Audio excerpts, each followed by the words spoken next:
Graines de reporters scientifiques. Une série de podcasts sur les enjeux de l'océan réalisés par des élèves francophones du monde entier, en partenariat avec la Fondation Tara Océan, le Centre pour l'éducation aux médias et à l'information, le ministère de l'Éducation nationale et de la jeunesse et l'Agence de l'enseignement français à l'étranger. Première étape de la démarche scientifique, l'observation. Deux choses ont été observées, l'augmentation du dioxyde de carbone, ou CO2, présent dans l'air, et l'évolution de certaines propriétés de l'océan et de la vie aquatique. Nous nous sommes alors interrogés sur ces phénomènes et sur leurs liens entre eux. On parle aujourd'hui d'acidification des océans. Qu'est-ce que cela signifie ? L'acidification des océans est la diminution progressive d'une grandeur physique, le pH. Le pH potentiel hydrogène est une grandeur sans unité qui rend compte de l'acidité d'un liquide en mesurant la quantité d'ions H+. Plus le liquide contient d'ions H+, et plus le pH sera bas et le liquide acide. Quels sont les liens entre ces deux phénomènes ? Le CO2 est le gaz que l'on expire lorsque nous respirons, que nos industries produisent pour environ 34,4 gigatonnes de CO2 par an.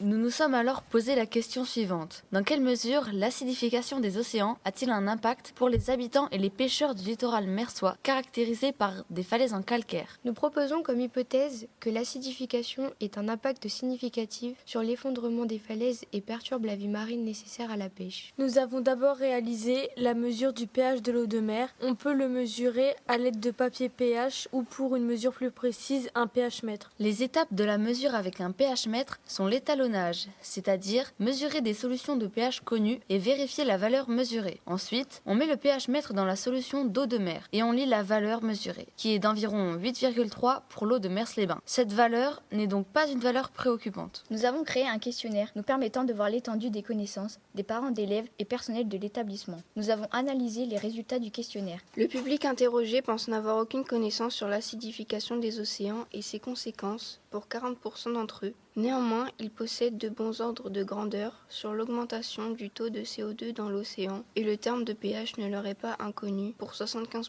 d'entre eux. Certains animaux sont impactés par cette acidification. Les réponses les plus fréquentes sont l'huître, le plancton et les coraux. Cela est confirmé par plusieurs experts, dont notamment Sylvain Agostini, lors de la conférence que nous avons suivie. Collège Joliot-Curie à Mers-les-Bains qui demande est-ce qu'il y a d'autres conséquences de l'acidification des océans en dehors des coraux ? Oui, il y a beaucoup de recherches qui sont faites, des espèces de crustacés par exemple dont la reproduction est affectée. Et bien sûr, il y a aussi tous les autres organismes qui font des squelettes ou des coquilles de carbonate de calcium qui vont avoir du mal à grandir. Les moules, les huîtres. Les coraux ont un rôle central dans l'alimentation et la reproduction des êtres vivants, ce qui est connu par le public interrogé.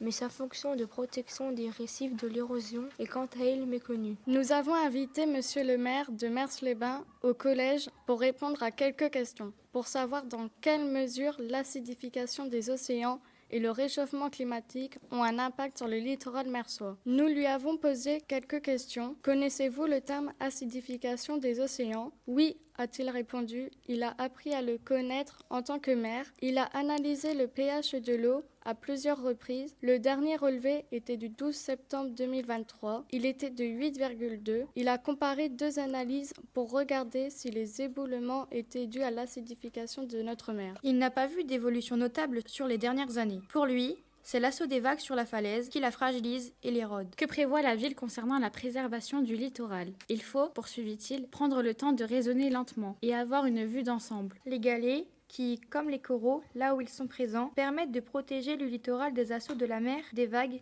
réduisant l'érosion de la falaise. Pour commencer, nous avons assisté à la conférence de Sylvain Agostini. Suite à cette conférence, nous nous sommes posé la question dans quelle mesure l'acidification des océans a-t-il un impact pour les habitants et les pêcheurs du littoral mersois, caractérisé par les falaises en calcaire, et ensuite, nous avons étudié la notion de pH. Pour savoir si les habitants du secteur étaient informés de ce changement, nous avons créé un questionnaire de 15 questions. Pour savoir si Monsieur Delépine, le maire de Mers-les-Bains, était informé de la situation, nous lui avons posé des questions. L'acidification des océans a un impact sur la vie marine, reproduction, formation des crustacés et survie des coraux, comme cela a été confirmé par des experts. Concernant l'effondrement des falaises, l'acidification a un impact mineur par rapport aux autres causes que sont les vagues, les infiltrations d'eau ou le gel.